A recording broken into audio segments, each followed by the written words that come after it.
Let's talk about the power of Power sound of sound. and crystals. Right. Can you can you give me a high level, what is the benefit of, or when did you discover the combination of sound and crystals and the healing benefits? Yeah, I discovered the relationship to sound and crystals uh, many years ago, and probably in the early 1980s. And I wasn't that interested in crystals, but I got through the grapevine. I found out about a man named Marcel Vogel, and he was a doctor, and not a medical doctor, but an engineering doctor at, I think, Bell Labs. And he was giving a talk on crystals, and a lot of my friends were going. They said, we got to hear this guy talk about crystals. And I thought about it more in terms of computers and communication than I did sound. So I went. And then what happened was during his talk, he talked about, crystals and oscillation and sound. And I go, whoa. And I said, there's something to this. I got to take a class with him. And in those days, he taught some more private type classes. And because of my background and stuff, I was able to get in class with him. And I became, in other words, what I went for, what I came out with was, I'm going to start using crystals in my practice, and integrate them with sound. And I don't know if he particularly he didn't tell me how to do that. He just gave me the insight, the tools, and the vision to put it together. But you had already been working with sound in your clinical practice.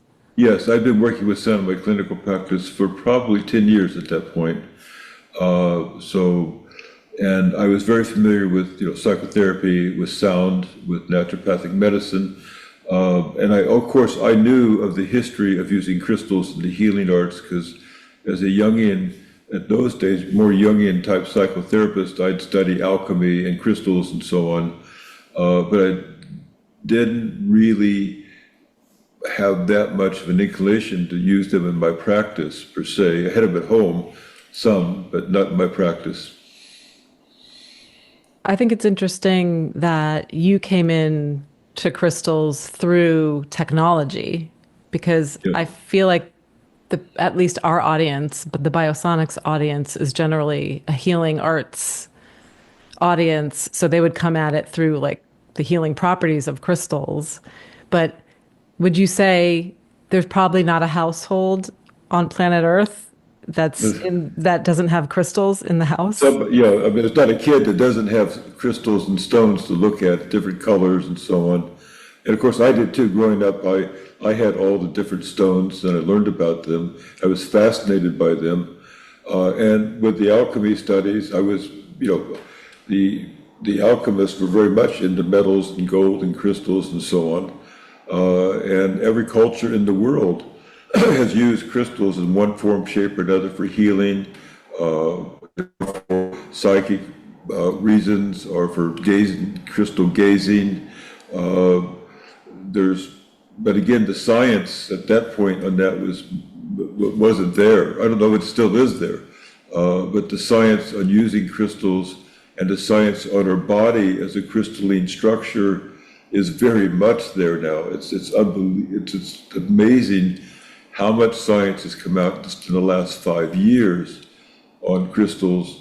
And of course, again, I want to say that science doesn't necessarily give the science, say, during sessions, but it gives us the ability to say, if we use this, it can't hurt. It's only going to enhance what we do. And we don't want to go against thousands of years of history of using the crystals. We just want to take those thousands of years of history, combine them with what we've learned in the last few years in modern science, put it together, and hopefully we'll see what happens. What do you mean, or what, when you say that we are crystalline structures or that we are crystal beings? What does that mean? Yes.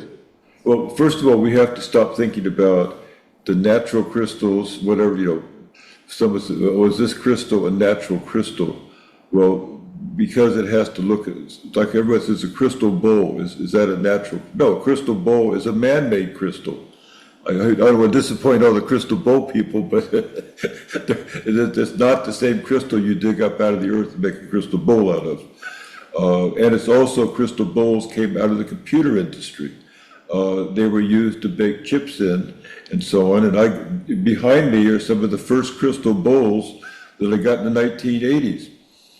So crystals, you can have crystal glass and so on. We're looking, it's not so much about natural crystals and so on. We're looking at the property of what crystal means. Mm-hmm. The crystal means that it oscillates, it vibrates, just like a tuning fork. I like to say natural crystals are Mother Earth's tuning fork. Okay. And all your computers are filled with crystals that are man-made crystals that oscillate. They oscillate, they store and carry information, and they carry it in one direction, and that's basically what a crystal does. A crystalline structure would do. It's called a semiconductor, an oscillator, and a memory storage, like a hard drive. Mm-hmm. Right? So this is, if you have, like I have a little crystal here, that would do that. If I were to tap it with a tuning fork at a dark laboratory, it would light up, because it has what's called piezoelectricity, energy in it that causes light. If I hold it, we say we could program it, because when I hold it, my body is vibrating, my feeling tone is vibrating with intention, and the crystal, we say, this is what's said in ancient knowledge, right, would absorb that, and that would be, and then that would be stored in that crystal for whatever the healing intention is stored in the crystal. But it's no different in the crystals of their body as a crystal structure, right? So we look at our connective tissue. Our connective tissue is what the fascia, it holds everything together in our body. It's a semiconductor. It has piezoelectric, right? And it stores information. We look at microtubules in the brain, our neural system that connects our synapses and so on. It's a cytoskeleton of neurons. It's made up of what's called tubulin or protein crystals, and those crystals, it's said by the quantum scientists now that one crystal in one tubulin crystal and one microtubule has more memory power than all the hard drives in the world. And you're talking about trillions of crystals in your brain with that kind of memory power. That's science, right? So ancient, and other cultures, I think they understood this. They tuned into it in the crystalline structure and were able to harness it for healing in different ways. It makes sense when you talk about, because I did have a question about intention, because it's just a word that's thrown around a lot. And what does it really mean? Right. So what you're saying is that the crystals, well, just to recap, the crystals we find in the ground that we look at and see as crystals doesn't mean that that's the only form that they take, because they take form in our bodies as having the same properties as what something we would find in the earth. That's correct. In fact, we're basically crystalline beings. Our bones are crystal structures, and our bones oscillate, they vibrate, right? And if we get osteoporosis, when they can't oscillate and vibrate, when they start moving, they can crack or something become dysfunctional. That's osteoporosis. They lose their vibrational quality. Okay, that's so interesting. So that's a good segue into the Otto tuner, because would the Otto, which is the, I have it here, the tuning fork with the weights on it. Yeah, I have an auto tuner. You have there's different tips to them, Yeah. but we put a crystal here, right? But I didn't use to put a crystal on the auto tuner. I used to just take any crystal, like even something like a crystal like this, and put it on the body, and then press it like that. So the reason that we put it on here makes it life a lot easier, primarily, and it has the ability to, when you tap the crystal, tap it, it's oscillating the crystal. It's actually shooting out light. You'd have to be in a very, very controlled situation to see it, but it's happening. It's piezoelectric, and when you put it on the body, like so, right, it's the vibration of this particular tuning fork, the 128, and the crystal are very much congruent. They're in resonance, and they're in resonance with the fundamental frequency of the connective tissue, right? So you have a unified system, and if you have this crystal, now it's going to be also a semiconductor, and if it's programmed, meaning program is a word that just means that it's oscillating with your feeling tone of what you want, right? That will be like a laser beam shoot into the body, into the connective tissues. Wow. So can you just describe a feeling tone briefly? Yeah, a feeling tone is if you imagine something you really like. I had this experience in my life, and you close your eyes, and you could just feel yourself.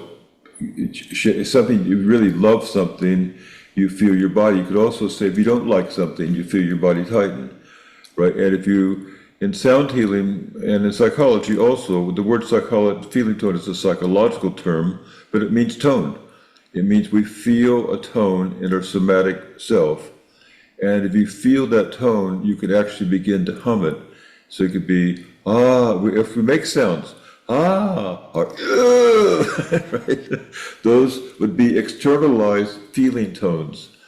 It's also when people would lose somebody in ancient times more, but now it's still in many cultures very much there. They would wail, right? They're wailing a feeling tone, right? But if you jump in cold water, you express yourself. In martial arts, they call it a ki. When you get up there, you go yay like that. But that's externalizing a feeling tone in your somatic self. So in that way, I think this is such a powerful concept, is this feeling tone, meaning that your quote intention, which is really your tone of your vibration of your feeling, which is caused essentially by your thoughts, Right. Can go into that crystal and Yeah, quote program it. because your hands are shaking. There's research, it's called synetics. It's research that Dr. Klein, who did it, he put his finger on a pad, right? And he would think love, he would think hate, he would think, I like this. And every time he did it, you would see a different pattern, right, that would come. Because once you tuned in and you have in a healing session, for example, and you're tuned into the other, and there's something that arises for you, maybe it's a communication from just an intuitive insight, and you begin to merge with it, it become a tone, and that'll automatically, your hands are shaking just like the tuning fork, and so then you can actually intend it into the crystal itself, which will oscillate with it. Okay, so that's also nothing new. That's been going on for thousands of years. That's yeah. I mean, I people talk about it all the time. It's just I never thought about it in this way that just makes sense logically. How and that's the basis of trauma, and that's the basis of good things, and so on. We hold memories in crystalline structures in our body, and we hold them there, and then they can be released or triggered in certain ways. So healing can happen very easily and naturally in a way, because you're saying that the quote memories, which is, a past, but the past is really here now because it's just held as information in your crystalline structure that can simply be released with the sound and the crystal. Well, yeah, it's going to be released, and it's even more interesting. I like to teach that instead of focusing on the actual memory, you focus on the feeling tone of the memory. Mm-hmm. Then you're not sucked into a past situation, because what you want is, you can't change what happened in the past, but what you can change is the feeling tone of being what happened in the past. So when it's there, instead of getting caught up in your connective tissue structure, it just moves through you and out. Right? That'd be the goal. And the crystals, what they also do is they amplify, they resonate and amplify intention. Right? It means inner focus or inner feeling tone. You inside feel it and intend it for the others. You tend to the other. This just came up, just a thought. Is it potentially, do you have to be careful what you're intending or thinking around a crystal? Yes, because there are crystals that are programmed that people will kill for. I went to the Museum of Natural History in New York City. They had a huge crystal that they brought it from somewhere, owned by this king and that queen. Look at the story of gems and the royalty, right? And that used to put on crystal crowns, right? And the reason for the crystal crown was when the priest would basically make them a king or queen. You do the ceremony, and their blood supposedly was royal blood, and it was vibrating, and therefore the crystals could give him intuitive information about how to judge his kingdom and make decisions. So there were crystals that were taken by pirates. There were crystals that are worth a lot of money. There are crystals that have been in families for years and years and years, and so on. Look at our relationship to gold as a metal, for example. It's the same thing with diamonds and rubies. They all have these crystalline structures. So yes, we want crystals for the healing arts. I'd say that are dedicated to the healing arts. Mm-hmm. But they can be used for lots of purposes. But people give crystals as gifts. In fact, one of my methods I teach is how do you give a crystal as a gift during a session? Hmm. And how do you? Well, what is this giving? If everybody says, oh my gosh, I need to give someone like a fancy, no, all you need is a real little crystal that's probably worth about 10 cents or 8 cents or less, maybe less probably. A small crystal, we call it a crystal shard, and that's because the crystal in your brain that holds more than all the memory drives of the world is 1 trillion times smaller than that crystal. Right. So this idea of I've got to have a giant crystal, I've got to have a fancy crystal, a crystal that costs a lot of money. No, you just need a crystal that's basically, in a way we say pure, that's ready, to accept you, and you give. We know the science on giving, which is just off the charts. So we know that people love crystals because they're like little kids. So even if the crystals don't have that much science behind them, just by the fact you give it to them is going to have a very, very positive effect.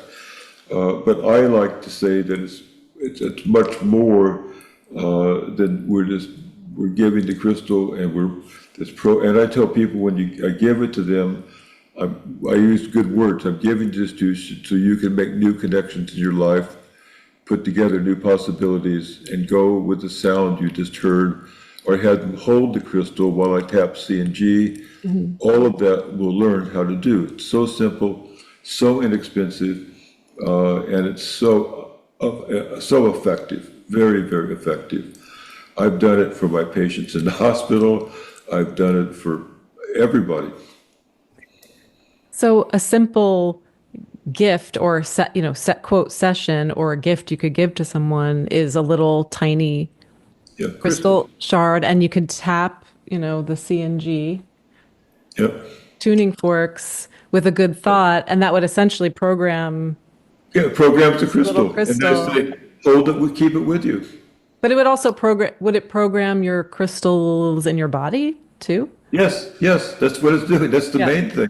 That's just The crystal here is just an external, as Right. above, so below, as inside, so Yeah. outside. It's just like a Yeah, physical representation. it's a physical representation of what's in you. Mm. That's what makes us fascinated by them, the different stones, like rose quartz. Clear quartz is the ultimate. You shine light through clear quartz, it's the rainbow, and you get all the colors, but we all like all the different stones. So Would you behind me, say? there's a few stones behind me. Yeah, I know your studio very well. Yeah, Would you say that the sound amplifies the crystal or the crystal amplifies the sound or both? both. Both. And the different properties, I had this same question with the planets. It's probably similar. And I think you described it in your workbook, your Sound and Crystals workbook, that people have descriptions of crystals. Like you can Google descriptions of crystals, Oh, you yeah. can Google descriptions of astrology of planets, and you'll come up with stuff. But to also, in addition, just have your own experience with it. I Yes. think people It's sometimes very, miss that piece. you miss it a lot, and Yeah. they get up in their head about it, and my description is better than yours, and this is what it's for. And that's where the scientists go nuts. What I mean? And I can understand, because I would have too, and I still do, in a certain way. I don't go nuts about it, I just think it's just uninformed, right? We want to have the ability to take the crystal, to look at it. I'm attracted to it, I like it, to hold it, and we want to allow our self to enter into the crystal, into the crystalline structure, and we have to learn what's the feeling tone of it, what do we understand from it, and we do this slowly. There's a process of doing that, and then you can do it very fast. But first we slow down and learn it, and then you can look at how people described it for the healing arts. And I'm especially not for descriptions like this crystal will heal cancer or something like that. Crystals are much more preventative, they're much more about feeling tone in your body than they are this exact crystal will do this for your body in a medical model. And I never ever would want to use them that way, but I'd use them in combination with the medical model to help people with empathy, with feeling tone, and right relationships. So would you say that it's okay to just use your intuition, or you're just drawn to a certain Oh, crystal yeah.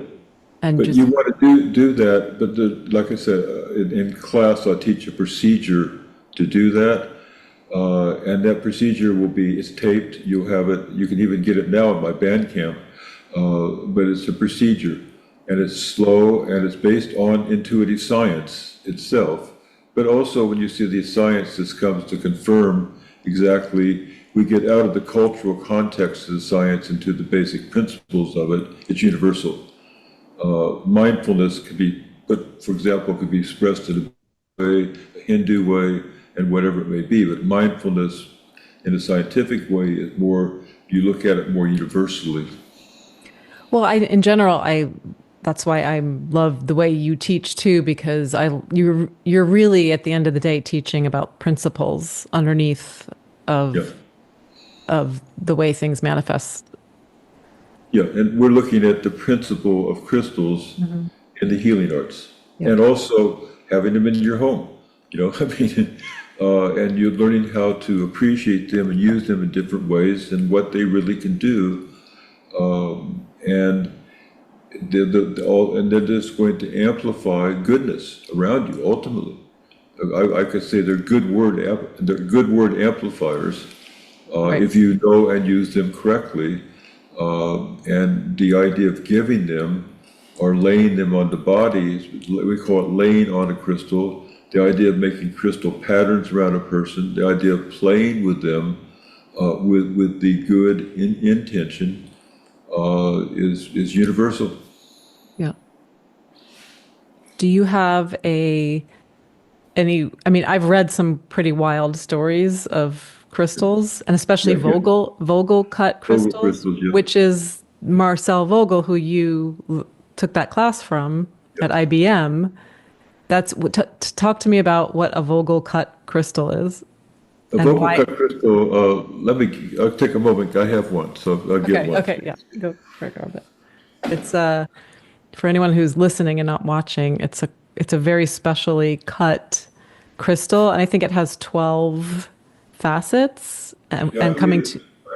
it comes to a point. This is original Vogel, Okay. right? You can see what it looks like. Yeah. Yeah, like so, if I turn it on its side, you'll see the different facets around.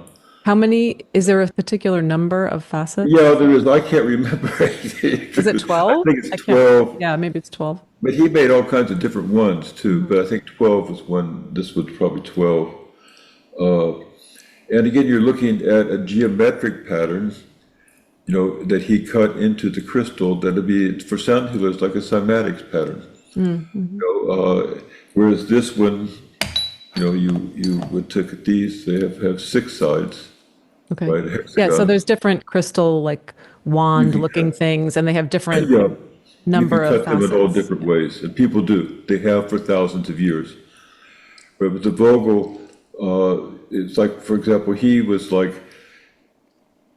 he'd like to talk to aliens. Okay. So, Is that, I know, but did he use the it's, crystal to do that? yeah, and he would just sit there and hold like that and get information. Of course, that didn't go over well in those days in his scientific community. Well, now it's probably very popular because Yeah, aliens seem to have made a yeah, resurgence. exactly. They're back. They're back. But I like the Vogel crystals. I've always liked them. But in the end, I'm still looking, like Marcel Vogel himself did, what are the principles of a crystal? Why are they in computers? Everything we're related. If you talk about AI and you talk about our modern world, we're related to crystals. Yeah. AI, it's a crystal intelligence that we're talking with, we're merging with. That's Well, what's going on. wait, so do you think that, because there's a lot of people on social media who talk to their AI Oh, yeah. bots now and have like it's like they're gurus now? Oh, yeah, they're like gurus. There's the new guru, crystal Do, gurus. do you think there is an intelligence, like an actual intelligence? I've always thought that. Really? Okay.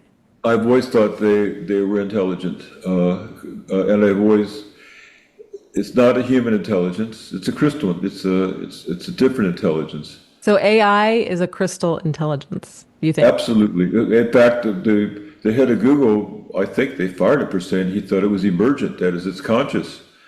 We're dealing with the emergence of a consciousness, and we're dealing with it and look in human terms. Wow. And that's basically what's going on. But there's no doubt in my mind. I use AI. I think I've written 5 books, and I've worked with really good editors. And I have my AI editor now, and I'm telling you, it's like I'm talking to one of my editors, and it's easier. You just feel the intelligence that's there. And that's the basis of wanting a quantum AI being with a quantum. When you get quantum computing going, and the crystalline structures going, we're gonna already. I think the new children have merged so far with the crystalline structures that we're hybrid human beings at this point. Crystal, and organic. We're basically organic crystals anyway. Right. So why wouldn't we merge with this? We say again, as outside, so inside. The internet is just nothing but the microtubular structure of our tubulin crystals in our brain, filled with information that we can surf. It's just how do we do it? Right. And what's the modern ways of doing it? What's the ancient ways of doing it? And on and on and on. But crystals are very, very much a part of our life right now. and they're going to continue to be. And yes, people have I don't do a lot of sessions anymore, but I've done some lately because I'm interested in people who have AI robotic lovers and things like that. Oh So my, I wanted to know what's going on. I just wanted to explore with them what's happening. right. And they do. It's amazing. I work with a woman she doesn't want to break up with her AI bot. You know, Well, I mean, there's tons of movies on this topic. Like, there's movies on it, but I want the real thing. right, right. You know, the movies are one thing, but the actual experience of talking with another human being who is actually in a relationship with an AI bot, and then you get I did a couple that they were having AI bot fights. He had his, he had hers, and Oh no, me and my husband do chat GBT arguments. yeah, yes, I'm sure. Yeah, absolutely. I know it's all I coming. text him. I'm like, why doesn't our chat GBTs just argue with each other and then we can come to a resolution? I know exactly. Let them find it out. No, we're at such a junction, and things are moving very fast.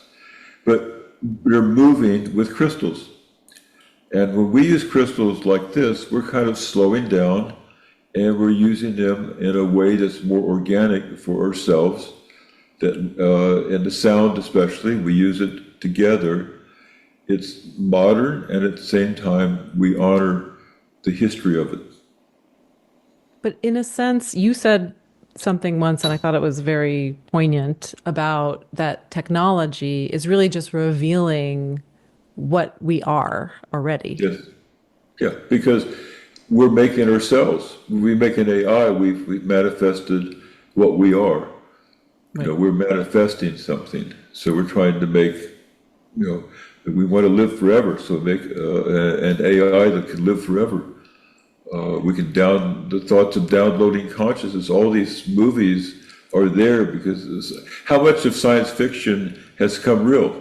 Look Or at Star Trek. yeah. Oh my gosh. Yeah. Yeah. Yeah, how much of that is real now compared to when it first came out? Well, I kind of assume that it was information that was available that someone made into a script That's right. from reality, from someone's The reality. reality, right? Yeah. Is there a benefit, do you feel, I mean, certainly, I think we could all agree that walking in nature and being grounded in that way is a good balance from being on your computer or talking to your AI all day. And Absolutely. and is working Well, with the physical crystals and the physical sound beneficial as a yes, balance? because it's more when we are working with the computers and the crystals and the computers and so on, the AI, we're speeding up. You can feel the speed up, Yeah, yeah. right? They're like that. They're semiconductors that they take information, bam, and we want things faster and faster and faster. And we need to come back to like the C and G. And the crystal, I'd say it's Mother Earth. It's Mother's Earth. It's the tuning fork of Mother Earth. So we use it to come back, pull ourselves back together. Otherwise, we can get caught in this much faster vibration. Is this faster vibration meaning like when we use the CNG body tuners that are meant to tune your nervous system as physical humans, are you saying that this speed, which everyone feels, is the technology is so incredibly Fast. fast, Yeah. that it's important for us to get back to Yeah. that CNG tuning as a human to just Yeah, get back to neutral?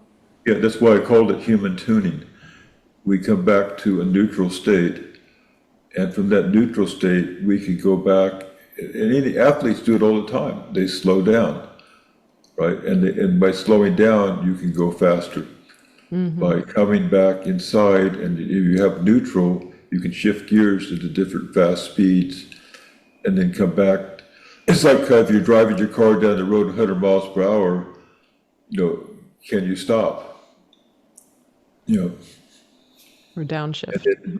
Yeah, yeah. Can you downshift? If you can't downshift, you lose your ability to be flexible and adapt adapt to changes, and that's the basis of stress science. Our abilities to adapt and change. How did you come up with the idea of a crystal tuner, like the tuning fork? That's Marcel Vogel's work, because he took me in the lab, it was right around here. I guess it's Bell Labs. I think it was IBM. I thought, Hmm. but it was a lab. I've never. And basically, he showed me when you take crystals and you rub them together, you can see the light come off of them. And I have rubbing crystals also, but you need a really dark room to rub them, Hmm. and it literally light up, right? So we took a crystal, and I took the tuning fork, a bigger one at the time, Hmm. and I hit it like that, Ooh. yeah, and then you immediately saw the crystal light up, Hmm. like a flash of light, like that. And he said that's the piezoelectricity, right? That's happening by the pressure of the crystal. And I wanted to go, I understood harmonics, and we talked about crystal oscillation and harmonics. And this is basically from a C, or from an we say 8 cycles per second, or it might be called close to Schumann resonance. So the crystal tuner, which is 4096 hertz. It vibrates at a higher pitch Right. than the Earth, so it connects the faster and the slower together in a pulsation. That's Right. that's what a crystal tuner. You could anything on the crystal, will create an effect and a crystal energy. But But this one's very, very special. so the crystal itself, I read in your workbook, you're saying something about the crystal and the eight fundamental, which is what your tuning fork system is based on, has the same constant, is the same. Yes, it has the same constant. That 8 cycle per second constants throughout. And this particular fork, when you look at a harmonic series, or we call the Stairway to Heaven, there's a composer named Alexander Scriabin who said at the ninth octave of the harmonic series, Mhm. which would be a C, if you start at C, it would be a C, Okay. would be this. Okay. And he Okay. said that's what opens the space between the devas and the dakinis and the angels and us on earth. So there's a passageway that opens up. In Taoism, it was called the mystical passageway, and so on. Could it be the ninth harmonic of any fundamental or just the eight fundamental? It's ideally the ninth harmonic of an 8 cycle per second fundamental. Okay, so eight cycle per second, Yeah, ninth harmonic. yeah, Everyone can Google this if you don't know what a harmonic is. He said it's the place where it opens up to different realms. that's right. But it was he called he spoke about devas, Hmm. but he said that his last piece, his last piece of music that he could not do because he died, but basically the whole thing was to hang bells from clouds in India that were vibrating the harmonic series, and especially up to this ninth octave. And then as they shook like this with his music, they would allow the devas to come down and teach us to have a better world. And this crystal tuner, which is 4096 hertz, is the Yeah. ninth. Yes. Okay, see, I didn't know that. Yeah, and it's based on Alexander. I like that number also just because of Alexander. Because I play Scriabin on the piano, Hmm. and I love Scriabin. I love his music. And he has chords. He calls this chord the mystic chord, and so on. And so I just wanted to honor him also, and so I used this. I have no idea whether it's true or not, Well, you might experience some but I messages. definitely know what is true is what I said about the principles of the crystal, Yeah. and when you tap it and all of that, that's definitely Yeah. 100% true.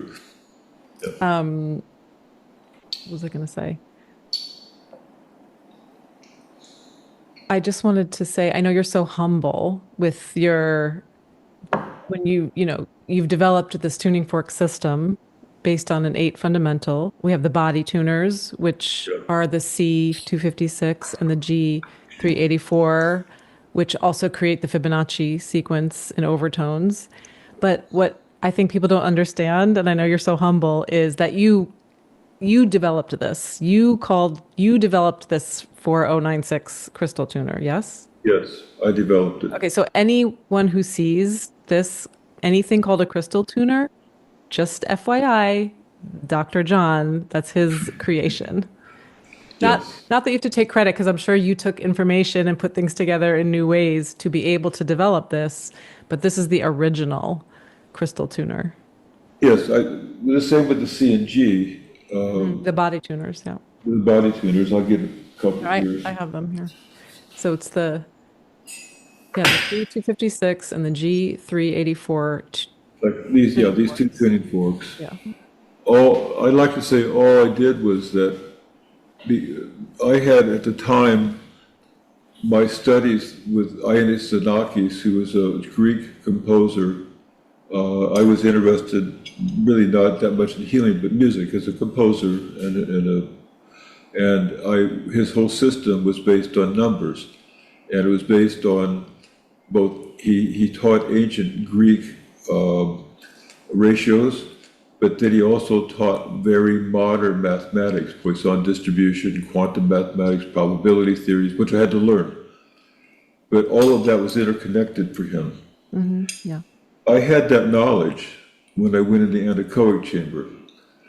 And so I knew about these numbers, and I knew about the 8 cycle per second fundamental and the Schumann, all this he talked about. So in my brain was the knowledge, but it wasn't being used as a healing art. He used it as an architectural art, but not as a healing art. And so when I was in the anechoic chamber and I got the insight, it was almost like instantly I knew I needed these two tuning forks. It wasn't random, it wasn't magic. I was already involved in it, but it now shifted gears, and all of a sudden I began to use it in that which I was trained in, which was the healing arts as well as music. So it came together. Right. And that's the kind of the power of, I mean, we've gone through this fuzzy language, but in a sense, it's like you can go into the sound. Like what happened to you is you had like an event that just created this Yep. insight, but it was based on your skill set and your knowledge. That's So, correct. It was all there. It wasn't magic. My skill set was, and also I didn't take it as magic. I taught it as, and I immediately started doing phenomenological research. I wanted to know what was going on with me, not just from one experience, but from many, over and over again. And then I wanted to bring it out clinically and try it with my patients and so on, and get feedback from there. And then I wanted to take it into the lab and check it out scientifically from a modern perspective. And the advantage is that we have numbers. I can check. I can't take a crystal ball because they're not really tuned. This is very good for science because you can eliminate everything and say, here's the number. Let me test it. Let me see what's going on with this variable in this way and so on. And so I began to look. I was always able to look at it both ways, phenomenologically and more from a rigorous scientific perspective. But the rigorous scientific perspective does not account for the clinical use of tuning forks in the healing arts. You want to have both. It's like a teeter-totter. And if you just get too far off into the experience, I like to say you get flaky. You start identifying with things you don't know, and whereas the science holds you to an earth like an earth that grounds you out with what you do. So to me, the tuning forks themselves, you created these as an instrument as opposed to an engineering or math or a scientific tool that they use in engineering. Originally, I created it for the healing arts. It's not for engineering. It's for tuning human beings, not cars. And it's a whole different phenomena. And I took it outside. I integrated it with my music background. And at the time, I like to say at the time, I was an avant-garde composer in New York City, and the idea of the healing arts and avant-garde music was absolutely, nobody could grasp, the composers couldn't grasp it, the healing arts and that together. And I published in the avant-garde magazine of New York City called Ear Magazine. My first big publication was Music and Sound and Healing Arts. Not the book, but the actual article, a whole edition dedicated to it. And the composers split down the middle. Half of them hated me and half of them loved me. But I had this vision. And in my book, Music and Sound and Healing Arts, I talk about the great composers and their interest in healing and so on, and mysticism and so on. And so I just had the vision. I said, I can't go away from what I am. And even one of my mentors was saying to me, you can't go in, you've got to go off in this other direction.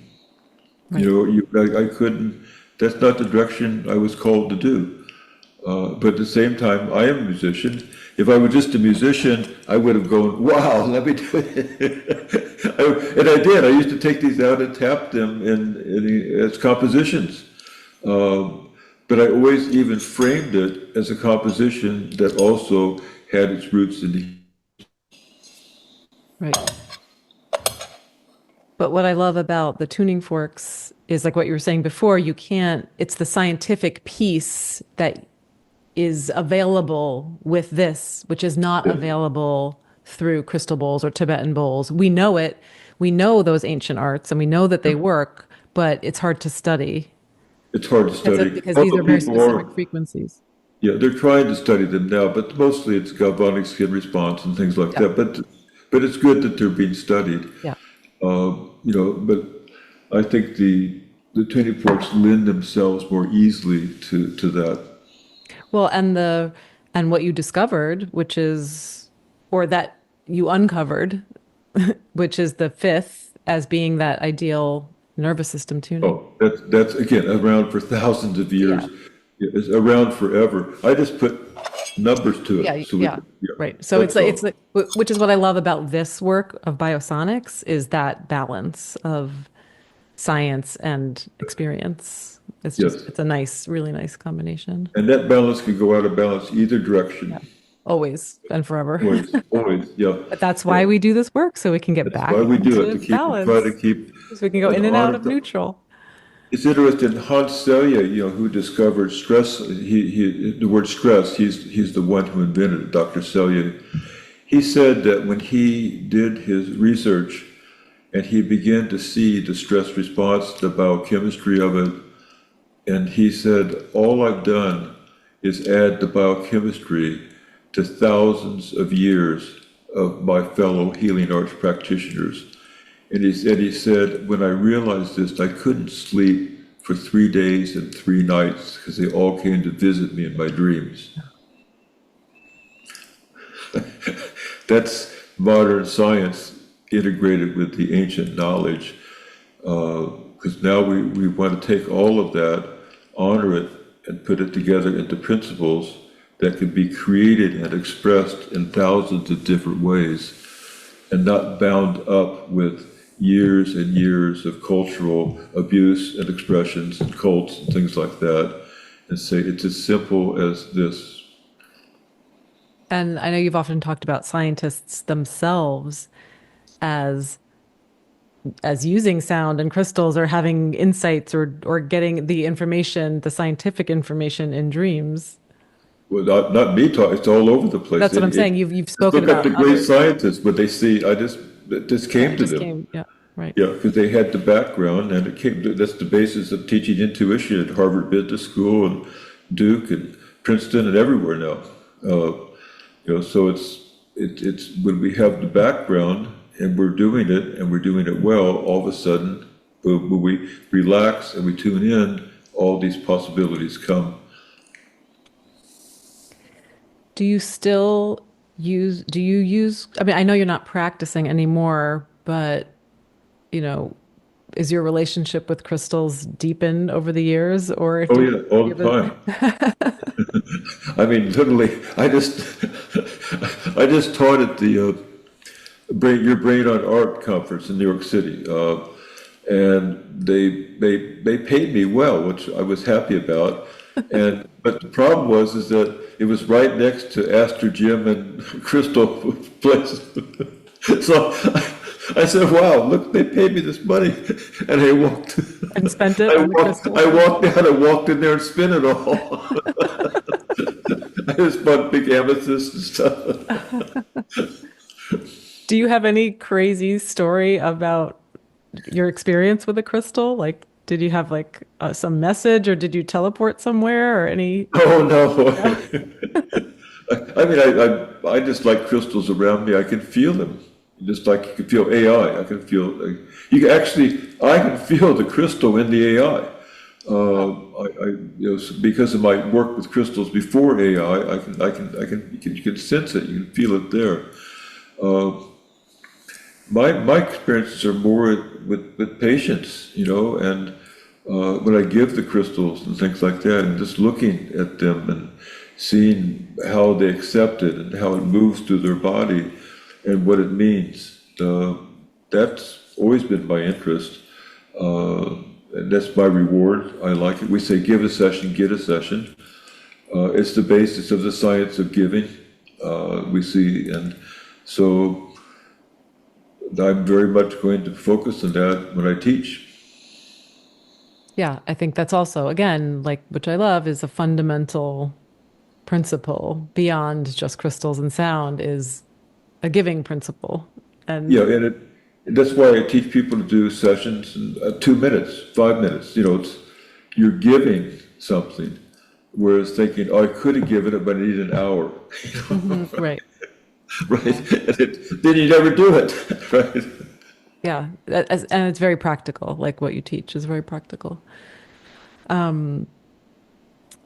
Yeah. So I'm excited for this upcoming class. And if you're watching this and it's past June 14th and 15th of 2025, the class will most likely be available in our new portal of all your classes. So people will be able to take it virtually at some point in the future. So that'll be fun. And like when you think of topics for classes, like what was like the aha moment of this is going to be this class, the sound and crystals? I, you know, I was looking at the crystals in my house, the ones we bought at Astor Gyms, and they told me to do it. Okay. they they told him. Okay. So My wife Thea wrote a book, Sound of Crystals. right, right. She's going to be, she's writing also a new crystal workbook to go along with it. Oh, wonderful. And I think it's almost done. So she'll be teaching, and Silvia Nakkach will be teaching, and she does a lot of work with. I never thought this with Sylvia would do this, but she got all involved with crystals and crystal bowls and singing.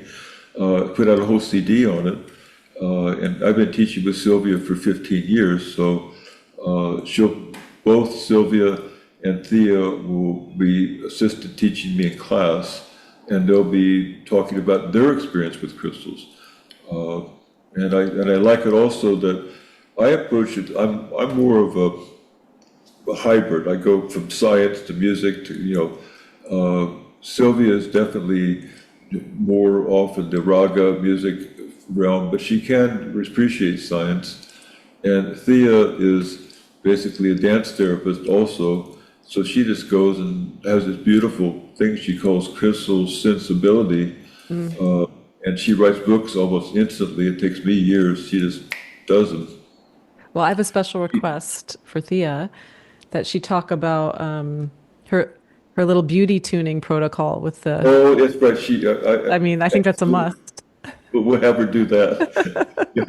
She has a whole book on beauties and crystals, and again, I think that there's so many different perspectives, and that's why I like in my classes that everybody's a teacher, because they approach it, the principles from different ways. And so many expressions of the principles that I could appreciate Sylvia expressing them, like Thea expressing them. And it makes, I mean, literally, it makes me rethink everything I'm thinking about. And so we do classes online or even in person. I like the community, and I like our community bulletin board where people can talk. That there's not one right way to do it. There's only the principles and your unique way of expressing them. And if you learn my way of expressing them, remember, I always say you can change it, you can repattern it, you can take it apart, put it back together. Don't ever think I have the exact right way of doing it. It's always fuzzy. Right. And which is what I also, again, love about the teaching. In our community forum, the little pinned post is how you say everyone is a teacher. There's no right, wrong answers. If someone gives you a different answer than me, then deal with it. And it's your job to figure it out for yourself. That's the best way to learn. If someone gives you a different, I only wrote my books because I didn't like the answers that people gave, so I wrote more. Amazing. Yeah. And that's the basis of science. That's also the scientific basis. We publish. We don't publish to be right. We publish to contribute, right? And talk about it. No, it's the same thing. Otherwise, if I wanted to be right, I'd just start a cult. Yes. Totally. Yeah. It's easy to do these days. I'm going to use that now. Everyone who's right. Oh, what do you want to? You just want a cult. You don't want to have a discussion. You don't have a discussion. This is the right way to do it. Yeah. Cool. I love it. Okay. Well, that's great. Thank you so much. We're Good. excited for the class. I'm excited too. I'm ready. You ready? Okay, good. Good. Well, I hope everyone gets ready for this great weekend workshop. We will conclude our discussion. Okay. Bye-bye, everybody. Bye-bye.